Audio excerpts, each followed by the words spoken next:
Prime Minister Anthony Albanese has been accused of being all talk and no meaningful action when it comes to tackling domestic violence.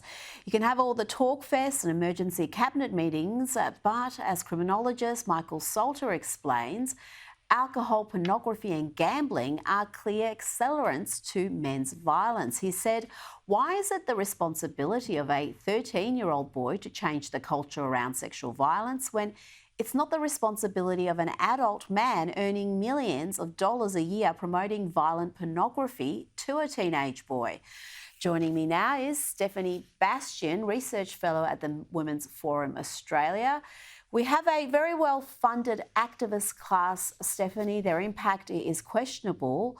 But what concrete steps is the Prime Minister taking to tackle this crucial issue and reduce the rates of violence? Well, it seems out of the National Cabinet meeting today, there's been talk that potentially they are looking at bringing in age verification for children accessing pornography online. If this is the case, this is a very good thing. The government has been resisting this since the Commissioner made the recommendation last September.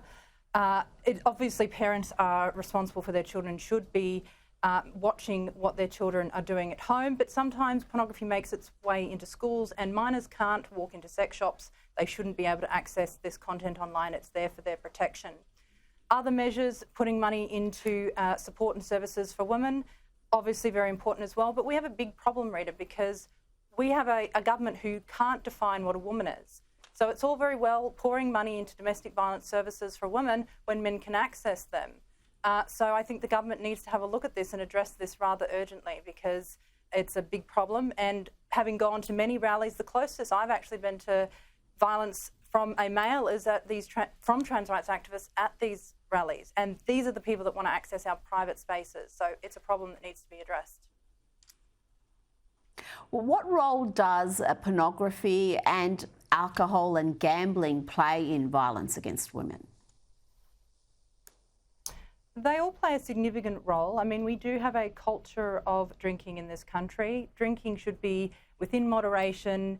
Gambling, obviously, we have widespread advertising and promotion of it, and we know that it can lead to economic issues for women, poverty, homelessness, particularly when it comes to domestic violence, and pornography. 90% plus of scenes depict violence against women.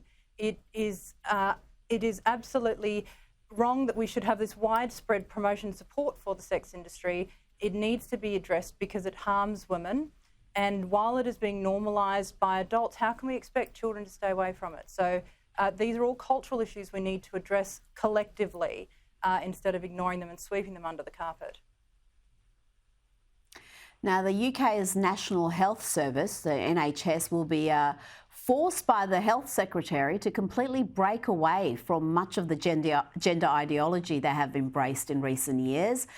They will be banned, not discouraged, banned from using gender-neutral words like chest feeding, ovaries owner and people who menstruate. The updated constitution of the NHS will also ban the treatment of transgender women, that is biological men, in female-only healthcare environments. This is a dramatic break, Stephanie, from the radical trans activism that was instituted in the NHS. How long until such change happens in Australia? It's hard to tell, Rita. I mean, our political leaders and health regulators currently have their heads in the sand. The message from them is that either the Cass review doesn't apply or Australia is doing something very differently. I think their response shows that not only do we need an inquiry into the health treatments used on children with gender dysphoria, we also need to investigate how ACON and many of these lobby groups have such immense power. They've managed to shut down further discussion. It's very concerning. A lot of these organisations are tax funded. But perhaps worst of all, kids are being harmed and that harm is continuing. And so we need to have an inquiry as soon as possible. Absolutely. Now, 5 female athletes, middle school students from West Virginia, have been banned from future athletic competitions for refusing to compete against a male identifying as a female. When hearing that have to compete against a biological male, each of the girls took turns refusing to throw the shot put in protest.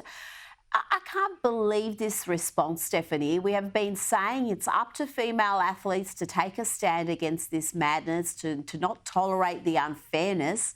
These young women have done that and they're being punished for it. It is absolutely outrageous, Rita. I mean, you have women standing up for themselves. This response is completely misogynistic. What I was pleased to see, though, is the Western Virginian Attorney General is now going to represent these girls and take the board to court. I haven't seen that bravery in Australia. I can't imagine our Attorney General doing that, or any of the shadows for that matter, unfortunately. But it is very heartening to see that response, and I hope that that can be amplified around the world. Stephanie Bastian, thank you so much for your time this evening. Thanks, Rita.